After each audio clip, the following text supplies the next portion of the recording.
Hey, Scott from Aristocob.com here. Seth from SethMarkwood.com. Together, along with you, the three of us, we are Markwood Men's Breakfast Club, and as you can tell, we are on the road.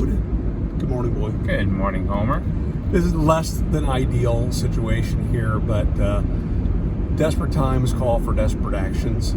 We were originally planning on recording today's video this evening, but things have happened and we will not have that time. So we thought, well, while we have a few minutes in the car, let's just go ahead and chat. Now, I posted earlier today on Instagram that we were going to be attending today's event, and I said, we'll talk more about it on tomorrow's episode. So this is tomorrow's episode. Let's talk about it. Okay. What it was? Today we attended a leadership event called Spartan Pro Day, put on by a Greensboro-based business. Has two parts: financial planning and business branding. So we know the people in that business, and they're putting on this event. They had some speakers come in from out of town, some local speakers there, and it was just an all-day leadership summit. It's great. It really was great. A number of speakers. In fact, it was funny because Boy and I got separated for the last half hour or so, and as he got in the car, he said, "So what was your biggest takeaway?" And it's interesting because the speaker who delivered my biggest takeaway was the same that delivered your favorite takeaway. Yeah, it's not your biggest takeaway. It's not terribly surprising. He was the keynote speaker. He just spoke earlier in the day. I mean, it's what he does. Author and speaker. His name is John Mullen. He wrote the book Giftology, and his presentation was a condensed version of his book. His name is John Ruhlin.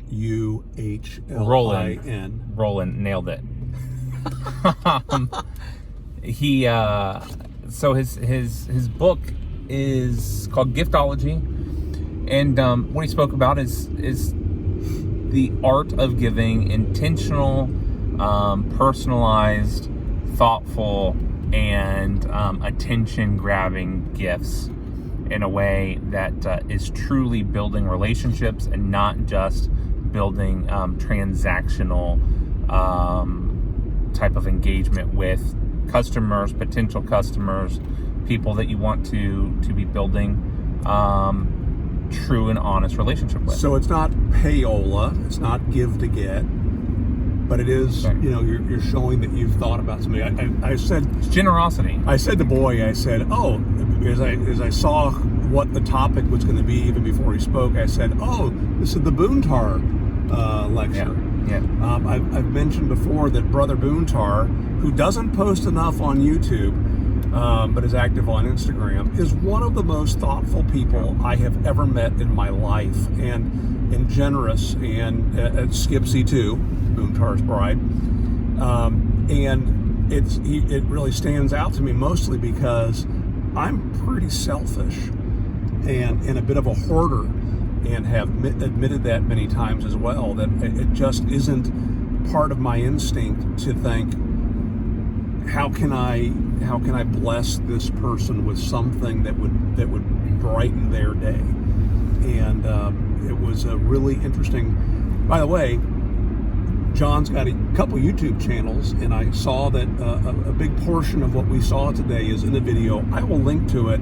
It's worth your 17 minutes to watch it, especially if you are a business person who is looking for ways to build relationships with some of your customers and your family and so on. It's applicable not just for business, but one of the interesting things he talked about is just in getting noticed. He said if there is something that most people are under investing in, overinvest in that. So a good example of that is business cards. He gave an example.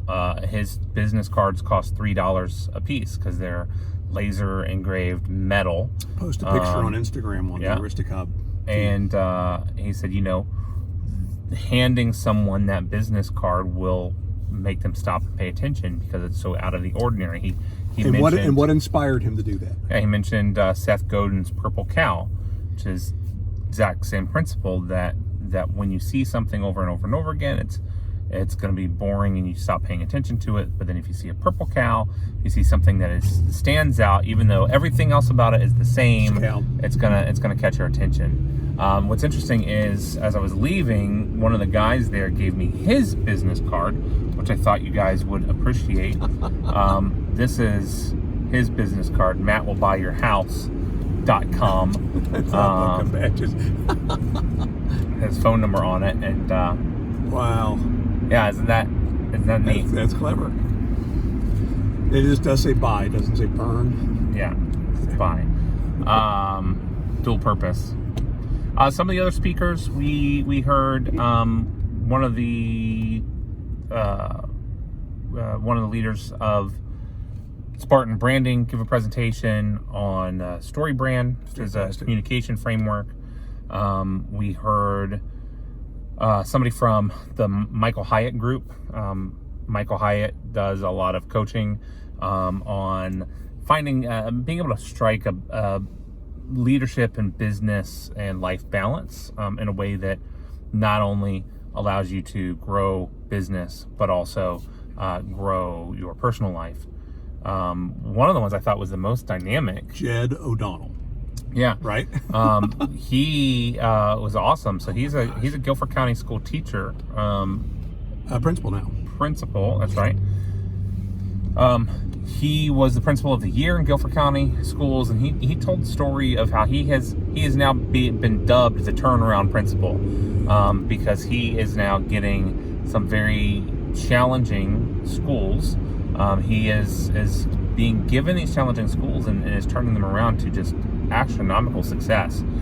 He's on his third such school in Guilford County now, and he talked about it. And it's, if you know someone that's in the teaching world, you probably have heard the name Ron Clark. Very similar in principle to some of the things that Ron Clark teaches, but basically it comes down to teaching people to treat each other with respect and being intentional about communicating and structure and having structure. One of the things I thought was most compelling about how he started his presentation is he talked about his growing up as a child. His mother was a maid, his father was a miner, coal miner. And there were six kids in the household, and really mom ran the house, and she was exhausted and money was tight, and they were so overwhelmed at home that as a child, by the time they got to school, everything in his home life was so frazzled that he was frazzled at school. And so that's how so many of our kids are these days. And so that was his lead-in for talking about they need structure. They need to be told, they need to be taught the appropriate way to behave in a setting like that. He met initially as an elementary school teacher here in Guilford County. He would meet every single student as they got off their bus and came into the school.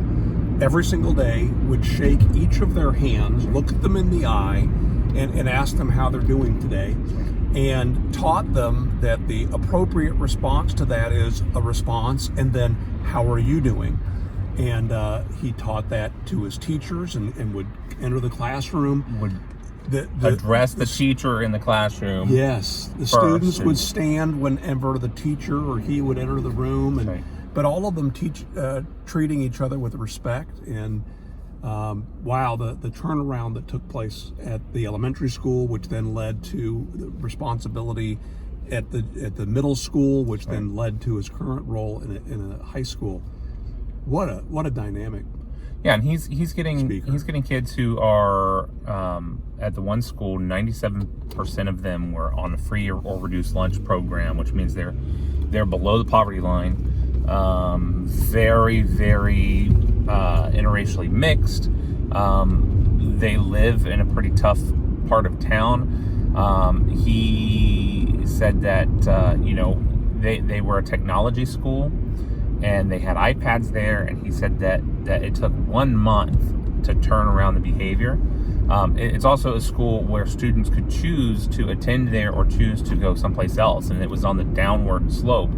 And he said that by the time he in the 3 years he was there, first year attendance was 270. By the year he left, it was over 700 students in the school, because students started coming back. And he said with all of this technology in the part of town they're in, you would think that it would be a problem. He said they were never broken into one time. Not a single iPad stolen. Right, because he said, the parents so appreciated the investment that the teachers were making in their students and their kids, that the parents, that the community protected that. They saw the value in that, which I thought was just great. Several other good speakers too. We don't right. have time to go into all that, but one of the things I'm curious about, do you or have you attended any good events like this where you heard speakers that were motivational or encouraging? And if so, what was your biggest takeaway from those events or that event? I'm always curious what people get from something. And as we said, it's funny, we had different takeaways, but from the same speaker. By the way, if I had never heard David's presentation on Story Brand, I would say that would have had a lot of big takeaways too. Yeah, his was great. I mean, as he admits, he's given it a whole bunch of times, and it's something we're very familiar with. But yeah, it was very good. It was a great event. We were grateful for the opportunity to go. This was their first year. They're already planning to do it again next year. Good. And so it'll be interesting to see who all they get on the schedule for that. So thank you for coming with. I appreciate the tough it out.